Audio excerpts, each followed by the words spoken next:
दिनांक 25/5/25 रोजी आम्हाला सकाळी 5:30 वाजता सुमारास माहिती मिळाली की ताजपूर शहरातील आठवडेपात शेतकरी नामे देवसिंग विदेसिंग राजपूत यांच्या शेतात एका महिलेचा खून झालेला आहे। त्यानंतर आम्ही लागलीच अधिकारी अंमलदार असतात त्या ठिकाणी जाऊन पाहणी केली असता एक महिला जखमी अवस्थेत त्या ठिकाणी पडलेली होती आणि त्या ठिकाणी प्रत्यक्षदर्शी साक्षीदार मुलगा नामे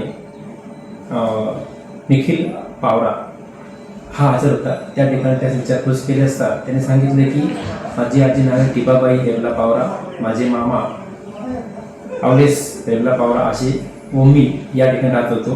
काल दिनांक 24/5/25 रोजी सायंकाळी माझ्या आजीने माशाची भाजी बनवली होती। सदर माशाची भाजी ही कुत्र्याने खाल्ली, त्यावरून माझ्या आजीसोबत माझ्या मामाचा वाद झाला होता। त्यानंतर माझे मामा अवलेस पावरा याने माझी आजी टिबाबाईचा लाकडी दणक्याने डोक्यावर व तोंडावर मारून तिचा खून केला आहे अशी मला सांगितली। आम्ही आरोपीवर माहिती मिळाली असता तर आरोपी त्या ठिकाणून पसार झाला होता जंगल भागामध्ये। मग आम्ही लागली 4 टीम तयार केला। 4 ते 5 किलोमीटर भागात पुन्हा आम्ही पैसे शोधून काढला। त्यावर माहिती मिळाली आम्हाला की उदवंत सोनाऱ्यांच्या शेतामध्ये सदर जो आरोपी आहे लपलेला अशी माहिती मिळाली। त्याला आरोपीला आम्ही सर्चिंग करून शोधलं आणि ताब्यात घेतलेला आहे।